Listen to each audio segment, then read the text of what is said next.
Hello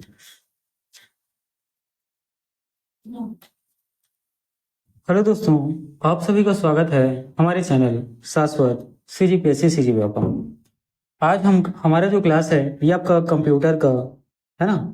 देखिएगा यहाँ पे आज का हमारा जो क्लास है ये आपके कंप्यूटर का जो प्रैक्टिस सेट 3 है ना। इसको हम लोग करने वाले हैं और जैसा कि आपको पता है आपका जो पेपर है वो 15 तारीख को है ना। 15 सितंबर को है। ठीक है, तो उस तारीख के आते तक है ना हम लोग जितने भी प्रैक्टिस सेट है वो अच्छे से कर लेंगे आपके कंप्यूटर और मैथ्स का। ठीक है, तो कंप्यूटर और मैथ्स की क्लासेस हम लोग बहुत अच्छे से कर लेंगे। ठीक है, तो कंप्यूटर और मैथ्स को आप है ना ज़्यादा टेंशन में ना लीजिएगा। चलिए ठीक है, क्लास को हम लोग चालू करते हैं और आज आपका जो तीसरा सेट है इसके जो महत्वपूर्ण प्रश्न है उसको देखते हैं। ठीक है, चलिएगा।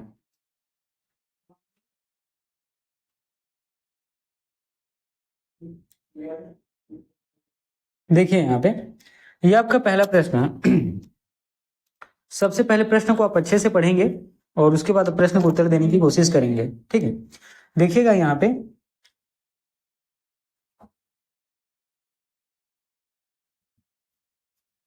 देखिए आपसे प्रश्न में क्या बोला गया। असेंबली लैंग्वेज में प्रयुक्त ट्रांसलेटर प्रोग्राम को क्या कहते हैं, ये प्रश्न आपसे पूछा गया है ना। असेंबली लैंग्वेज में प्रयुक्त ट्रांसलेटर प्रोग्राम को क्या कहा जाता है, ये प्रश्न आपसे पूछा गया है। ए कंपाइलर। ठीक है, देखिए यहाँ पे ए बी है ना, थोड़ा सा ये प्रेफरेंस में थोड़ा सा ऊपर नीचे हो जाता है, इसमें उतना ज्यादा टेंशन नहीं लेना है आपको। ठीक है, आपका जो ये है सी है ई है बी है डी, इसको आपको सही लेने हैं। ठीक है, मतलब जो आपका कौन से क्रम का है इसको आपको सही लेना है। ठीक है, जैसे ए बी सी डी उसी के हिसाब से आप आंसर को लेंगे। ठीक है,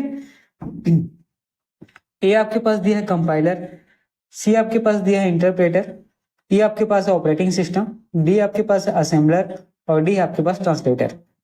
ठीक है, तो प्रश्न में आपसे पूछा गया था कि असेंबली लैंग्वेज में प्रयुक्त ट्रांसलेट प्रोग्राम को क्या कहते हैं, तो यहां पर आपका उत्तर हो जाएगा बी असेंबलर है ना। ये आपका सही उत्तर होगा, याद रखिएगा। ठीक है, असेंबलर जो है आपका सही उत्तर हो जाएगा। ठीक, तो देखिए ये असेंबलर है ना, ये है क्या, तो चलिए इसके बारे में कुछ इंपॉर्टेंट जो फैक्ट है उसके बारे में ध्यान देते हैं। असेंबलर के बारे में सबसे पहले याद रखिएगा ये ट्रांसलेटर प्रोग्राम है। ठीक है, ये क्या है, तो ट्रांसलेटर प्रोग्राम है। क्या करता है, ये ट्रांसलेट करने का काम करता है। ठीक है, प्रोग्रामों को ट्रांसलेट करने का काम करता है। ठीक है, और देखिए ये क्या करेगा, असेंबलर जो है असेंबली भाषा में। ठीक है, ट्रांसलेटर करता क्या है, तो देखिएगा ये जो है असेंबली भाषा में। ठीक है, असेंबली भाषा में लिखा गया जो कोड होता है। ठीक है, असेंबली भाषा में लिखा गया जो कोड होता है। ठीक है, उसे इसको क्या करता है, असेंबली मशीन जो है ना, जो आपका असेंबलर है वो क्या करता है, इनपुट के तौर पे लेकर है ना, इनपुट लेकर मशीन कोड के रूप में आउटपुट देता है। ठीक है, देखिए ये क्या है, तो असेंबलर क्या है, तो ट्रांसलेटर प्रोग्राम है। ये असेंबली भाषा को क्या करता है, कोड के रूप में इनपुट लेता है। ठीक है, और इसको क्या करते हैं, मशीन भाषा के रूप में है ना। ठीक, मशीन भाषा के रूप में ये जो है आउटपुट देता है। ठीक, मशीन भाषा के रूप में क्या करता है, तो आउटपुट देता है। ठीक है, इतनी चीजें हुई। अब देखिए असेंबलर के बारे में आपको और कुछ चीजें याद रखनी है। ठीक है, असेंबलर याद रखिएगा दो प्रकार का होता है, कितना, तो दो प्रकार का। ठीक है, असेंबलर कितने प्रकार का होता है, दो प्रकार का। एक होता है आपका सेल्फ असेंबलर। ठीक है, एक आपका होता है सेल्फ असेंबलर और दूसरा आपका होता है क्रॉस असेंबलर। ठीक है, दूसरा आपका होता है क्या, तो क्रॉस असेंबलर। ठीक है, इतनी चीजें हुई। चलिए अब यहाँ पे हम लोग जो सेल्फ असेंबलर है उसको देखते हैं। ठीक है, यहाँ पर हम लोग अब जो सेल्फ असेंबलर है उसके बारे में देखते हैं। ठीक,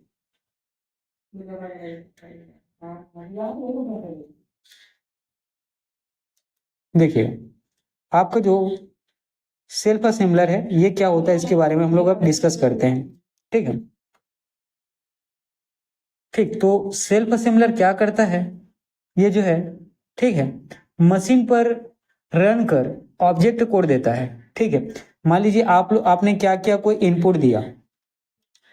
इनपुट देने के बाद ये तुरंत ही क्या करता है, उस पर क्रियान्वयन रन करता है, और रन करने के बाद ये जो है ऑब्जेक्ट कोड देता है। ठीक है, क्या देता है, तो ऑब्जेक्ट कोड देता है। ठीक है,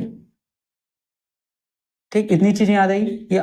ठीक है, सेल्फ असेंबलर के बारे में क्या देखा कि कोई इनपुट को क्या करता है, पहले टेक करता है, फिर इसको क्रियान्वयन रन करता है, और रन करने के बाद ऑब्जेक्ट कोड देता है। और ऑब्जेक्ट कोड किसके लिए देता है, जिसके लिए प्रोग्राम लिखा गया है ना, जिसके लिए क्या किया गया है, तो प्रोग्राम लिखा गया है उसके लिए। यह है सेल्फ असेंबलर। और एक हम लोगों ने और देखा था क्रॉस असेंबलर। ठीक है, दूसरा आपका असेंबलर का प्रकार होता है क्रॉस असेंबलर। ठीक है, तो क्रॉस असेंबलर के बारे में आपको क्या याद रखना है, ये जो है दूसरे कंप्यूटर या अन्य कंप्यूटर का है। ठीक है, दूसरे कंप्यूटर या अन्य कंप्यूटर को, ठीक है, क्या करने के लिए, रन करने के लिए बनाया जाता है। ठीक है, रन करने के लिए बनाया जाता है। ठीक, इतनी चीजें क्लियर हुई। देखिएगा, तो असेंबली लैंग्वेज में प्रयुक्त ट्रांसलेटर प्रोग्राम को क्या कहते हैं, तो असेंबलर कहते हैं। तो असेंबलर है क्या, तो ट्रांसलेटर प्रोग्राम है। असेंबली भाषा में ये क्या करता है, ठीक है, असेंबली भाषा में ये क्या करता है, इनपुट के तौर पे कोड को लेता है, और आउटपुट के तौर पे मशीन भाषा को ये क्या करता है, देता है। असेंबलर दो प्रकार को आपको देखने को मिलेगा, सेल्फ असेंबलर और क्रॉस असेंबलर। सेल्फ असेंबलर में आपको याद रखिएगा, ये इनपुट को क्या करता है, टेक करता है, फिर उसको रन करता है, एग्जीक्यूट करता है, और उसके बाद क्या करता है, ऑब्जेक्ट कोड देता है ना। और ऑब्जेक्ट कोड किसके लिए जाता है, देता है, जिसके लिए प्रोग्राम तैयार किया गया है। और क्रॉस असेंबलर के बारे में आपको क्या याद रखना है, क्या क्रॉस असेंबलर जो है अन्य कंप्यूटर को, है ना, रन करने के लिए, क्रियान्वयन करने के लिए बनाया गया है। ये आपका पहला क्वेश्चन है, और इतनी सारी चीजें आपको पहले क्वेश्चन में देखने को मिली। ठीक है, चलिए आगे बढ़े।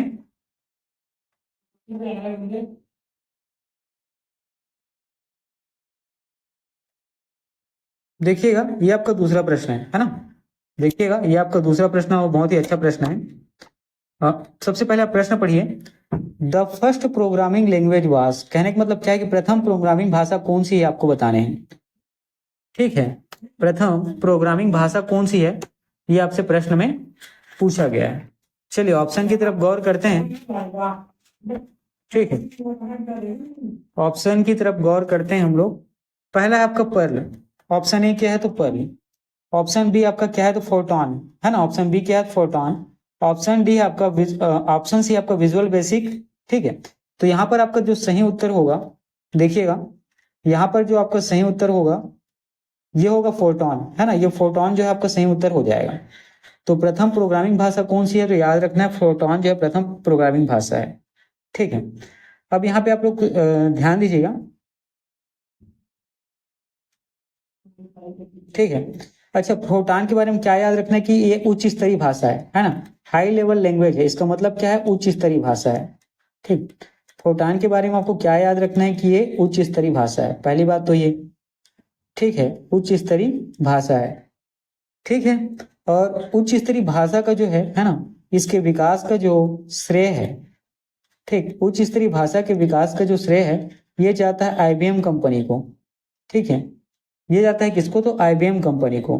और इसी आईबीएम कंपनी ने, है ना, फोटॉन, क्या, तो फोटॉन के नाम से पहला प्रोग्रामिंग भाषा बनाया। ठीक है, और इसी आईबीएम कंपनी फोटॉन के नाम से पहला प्रोग्रामिंग भाषा बनाया।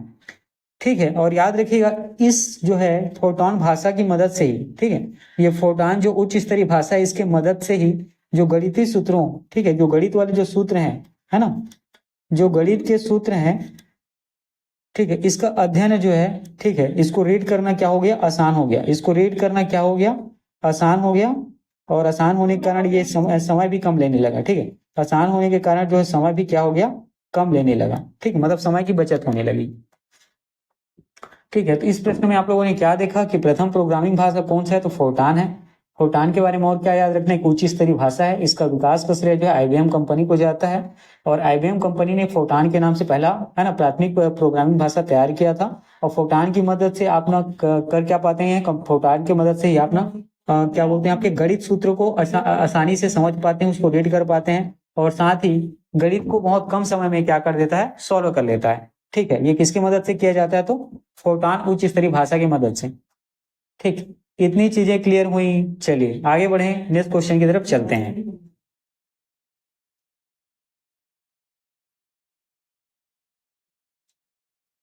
देखिएगा ये आपका अगला प्रश्न है।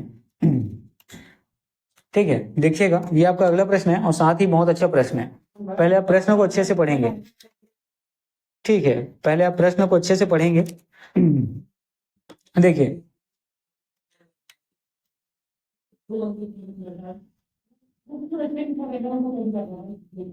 चलिए देखिएगा यहाँ पे सी, बेसिक, कोबाल और जावा ये उदाहरण है किसके, ये प्रश्न में आपसे पूछा गया है।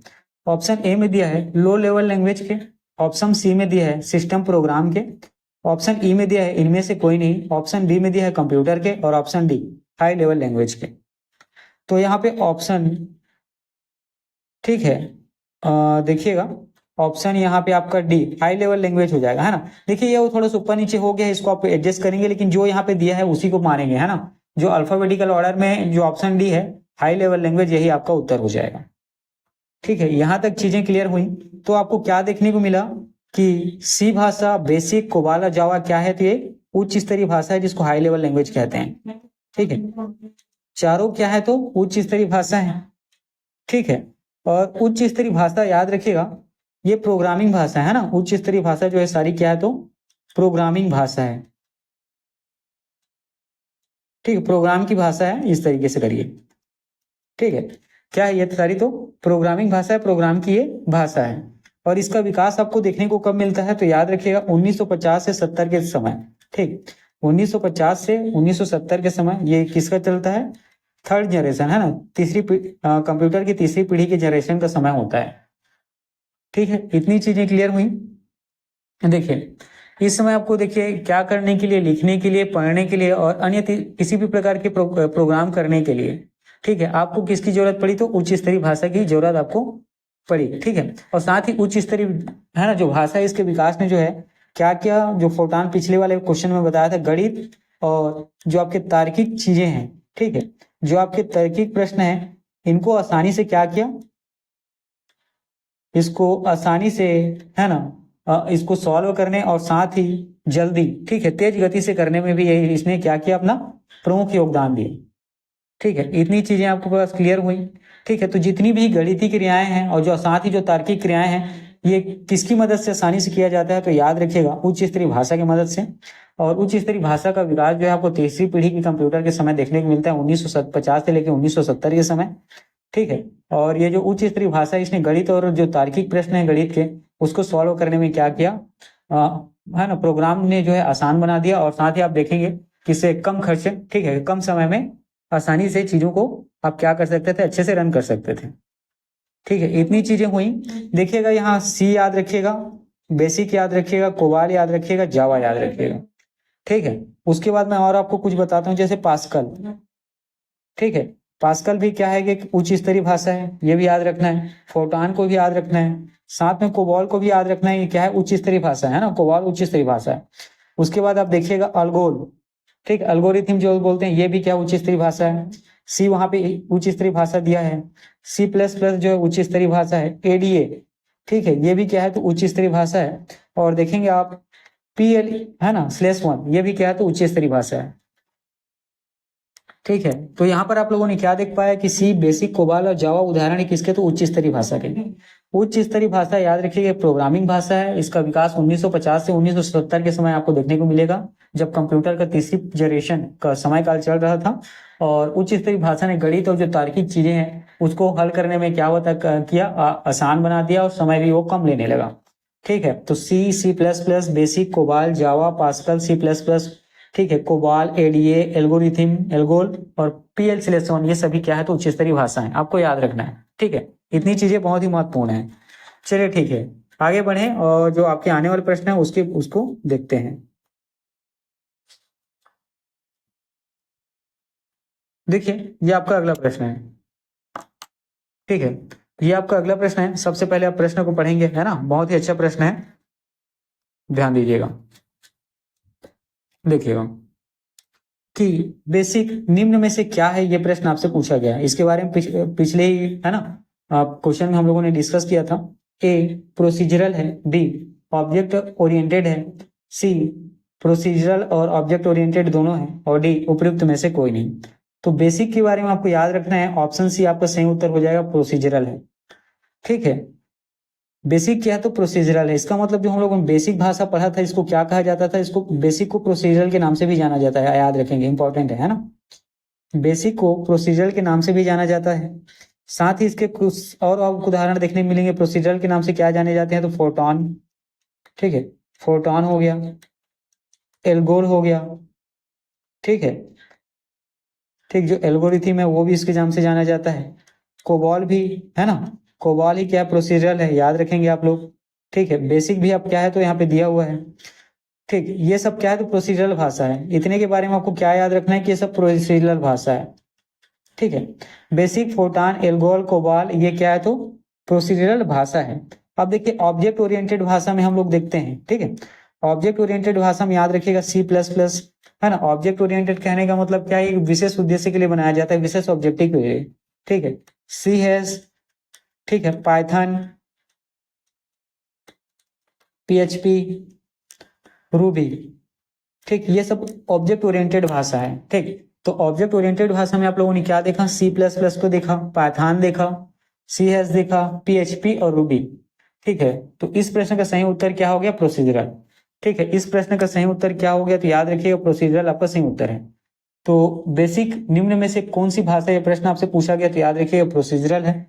बेसिक, फोटॉन, एल्गोल और कोबाल ये प्रोसीजरल भाषा है, जबकि ऑब्जेक्ट ओरिएंटेड भाषा में आपको C++, सी हैश, है ना, पाइथन, PHP और रूबी देखने को मिलता है, ठीक है। बहुत ही इंपॉर्टेंट प्रश्न है। चलिए आगे बढ़ते हैं, देखिएगा, देखिए आपका अगला प्रश्न है और साथ ही बहुत ही अच्छा प्रश्न है ना। ये देखिएगा आपका बहुत ही अच्छा प्रश्न है। सबसे पहले प्रश्न को आप बहुत अच्छे से पढ़ेंगे, फिर हम लोग आगे बढ़ते हैं। देखिएगा कि सी भाषा में प्रोग्राम को कंपाइल किया जाता है कौन से बटन को दबाकर या कौन से बटन को टाइप करके या यूज करके। ऑप्शन ए है आपका alert plus A5, option B है आपका अल्टरनेट प्लस F, ठीक है। ऑप्शन सी है art plus F9, option D है आर्ट प्लस C।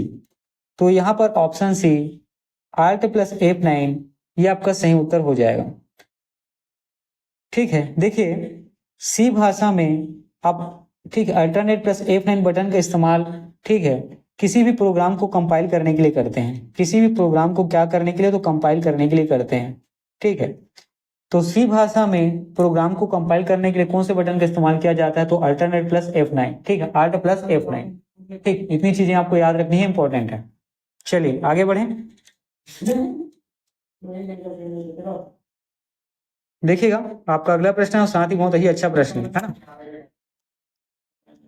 ठीक है, सबसे पहले आप क्या करें, क्वेश्चन को अच्छे से पढ़ें।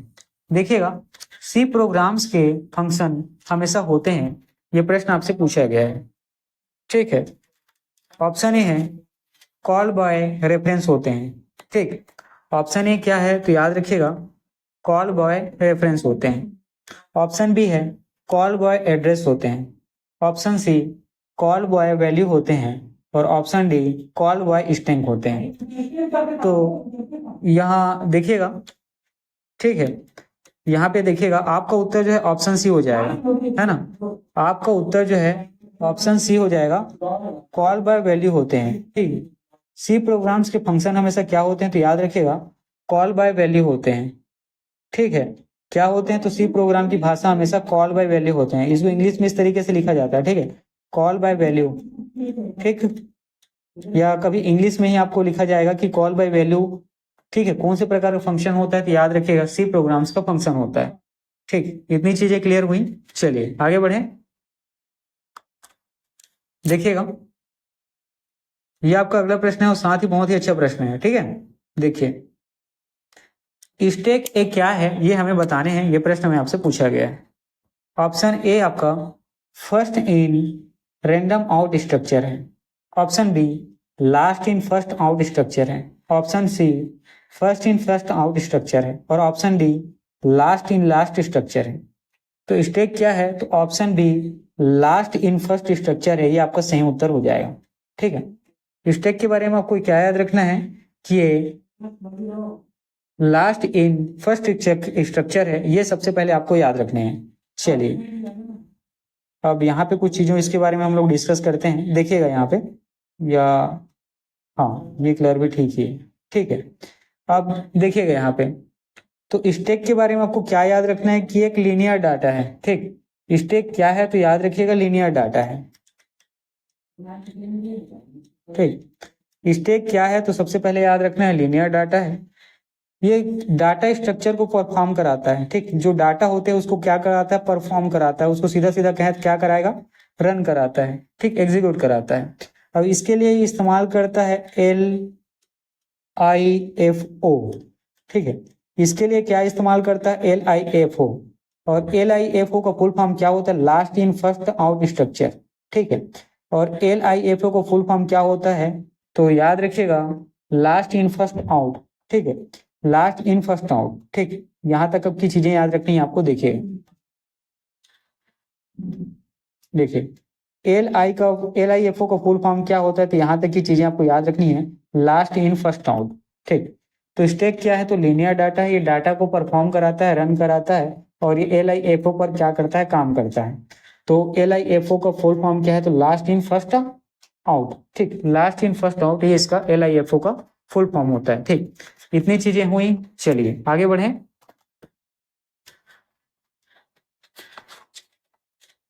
देखिएगा, आपका जो अगला प्रश्न है उसमें हम लोग चलते हैं।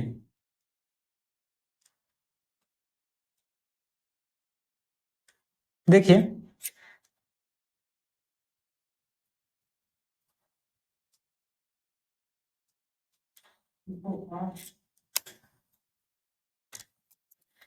क्यू क्या है ये हमें बताने हैं। ठीक है, क्यू क्या है ये, देखिए ये है क्या, क्यू यू आपका EUE, ये वाला क्यू। ठीक है, ये क्यू क्या है, ये प्रश्न में आपसे पूछा गया है। ठीक है, ये वाला क्यू क्या है, ये प्रश्न में आपसे पूछा गया है। ठीक, तो ऑप्शन है लीनियर और नॉन लीनियर डेटा स्ट्रक्चर दोनों है। ऑप्शन बी है स्ट्रक्चरल डेटा स्ट्रक्चर है। ऑप्शन सी है नॉन लीनियर, है ना, नॉन लीनियर, ठीक है, डाटा स्ट्रक्चर है। ठीक, ये डेटा स्ट्रक्चर इस तरीके से समझिए, और लीनियर डाटा स्ट्रक्चर है। ठीक है, तो यहां पर आपका उत्तर हो जाएगा लीनियर डाटा स्ट्रक्चर है। ठीक है, क्यों क्या है तो सबसे पहले याद रखिएगा लीनियर डाटा स्ट्रक्चर है। ठीक है, ये डेटा को क्या करता है, देखिए हम लोगों ने जब स्टैक पढ़ा था तो डाटा को क्या करता है, मेन परफॉर्म कराने का काम करता है। लेकिन क्यू जो है डाटा को क्या कराता है तो याद रखिएगा, क्यू जो है डेटा को इंसर्शन, ठीक है, इंसर्शन और साथ ही डिलेक्शन कराने का काम करता है। ठीक है, याद रखिएगा क्यू जो है डेटा को इंसर्शन और डिलेक्शन कराने का काम करता है। और जैसे कि स्टैक जो है LIFO पर आधारित होता है, उसी प्रकार क्यू जो है FIFO पर आधारित है। ठीक है, क्यू जो है याद रखिएगा FIFO पर आधारित है, और FIFO फुल फॉर्म होता है फर्स्ट इन फर्स्ट आउट। ठीक है, LIFO का फुल फॉर्म क्या होता है, फर्स्ट इन फर्स्ट आउट। ठीक है, तो यहाँ पर क्यू के बारे में आप लोगों ने क्या देखा कि लीनियर डेटा स्ट्रक्चर है। एक चीज हुई, ये डेटा को क्यू करता क्या है, इंसर्शन और डिलेक्शन करता है, और ये FIFO पर आधारित होता है, मतलब फर्स्ट इन फर्स्ट आउट के सिद्धांत पर ये काम करता है। ठीक है, क्यू के बारे में आपको इतनी चीजें याद रखनी है ना, इंपॉर्टेंट है। चलिए अब आगे बढ़ते हैं और आपका जो अगला प्रश्न है उसके बारे में डिस्कस करते हैं।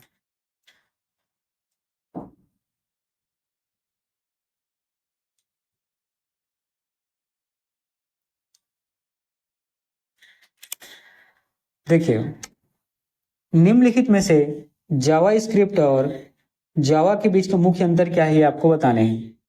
ऑप्शन ए आपके पास दिया हुआ है सभी विकल्प। ऑप्शन बी, जावा स्क्रिप्ट द्विभाषी ब्राउजर में उपलब्ध है, मतलब दो भाषा ब्राउजर में उपलब्ध है। जावा स्क्रिप्ट सीधे HTML के साथ जोड़ा जा सकता है। जावा स्क्रिप्ट भाषा जावा की तुलना में सरल है। ये प्रश्न आप, ये चीजें आपको ऑप्शन में दी हुई हैं। तो ऑप्शन ए सभी चीजें सही है ना। इनके बीच का मुख्य अंतर क्या है कि जावा स्क्रिप्ट द्विभाषी ब्राउजर में उपलब्ध है, ये भी सही है।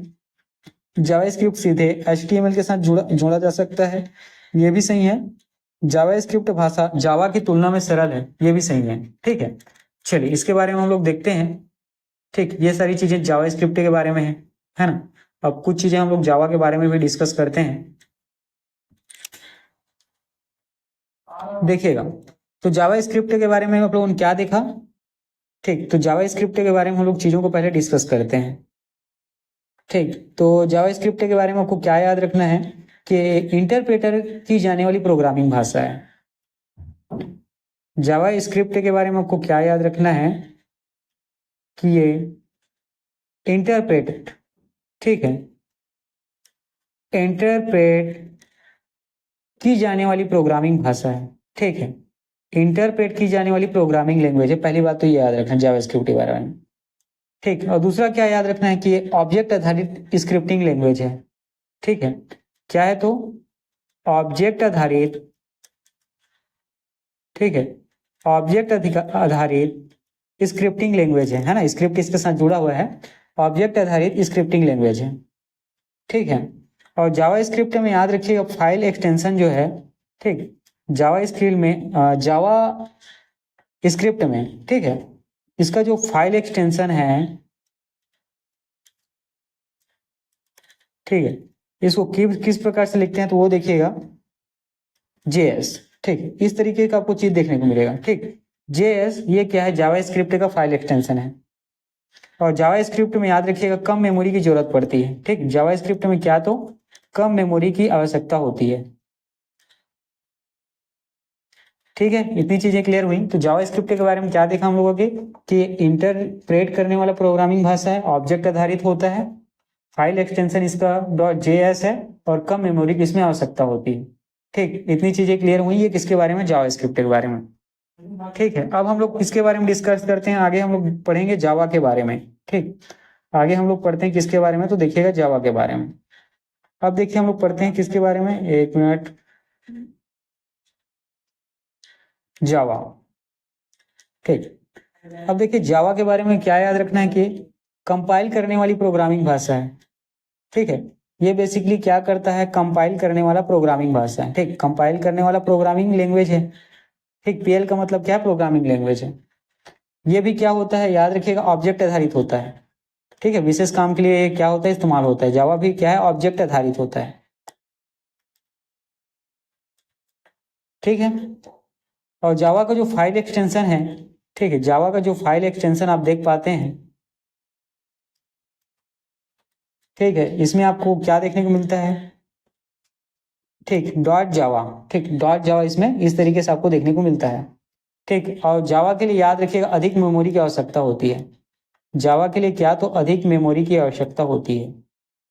ठीक है, इतनी चीजें हुई। चलिए देखिएगा जावा स्क्रिप्ट और जावा के बीच में मुख्य अंतर क्या है। तो सबसे पहले याद रखना कि जावा स्क्रिप्ट द्विभाषी ब्राउजर में उपलब्ध है, बिल्कुल सही है। जावा स्क्रिप्ट सीधे HTML से जुड़ा होता है, ये भी सही है। जावा स्क्रिप्ट भाषा जावा की तुलना में सरल है ना, ये भी बिल्कुल सही है। जावा स्क्रिप्ट के बारे में और क्या याद रखना है कि इंटरप्रेट करने वाली प्रोग्रामिंग लैंग्वेज है, ऑब्जेक्ट आधारित है, इसका फाइल एक्सटेंशन .js है और एक कम मेमोरी की आवश्यकता जावा स्क्रिप्ट के लिए होती है। जावा के लिए क्या याद रखना है कि एक कंपाइल प्रोग्रामिंग लैंग्वेज है, ये भी ऑब्जेक्ट आधारित ही है। और जावा का फाइल एक्सटेंशन आपको .small में जावा लिखा हुआ देखने को मिलता है और इसके लिए जावा के लिए अधिक मेमोरी की आवश्यकता होती है। ठीक है, चलिए आगे बढ़े दोस्तों।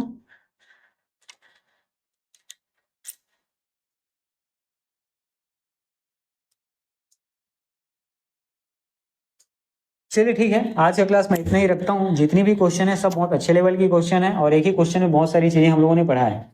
ठीक, आप इन सब क्वेश्चन को पढ़ेंगे और इसका रिवीजन करेंगे। ठीक है दोस्तों, चलिए अब नेक्स्ट क्लास हम लोग आने वाले कल मिलते हैं। ठीक है, चलिए।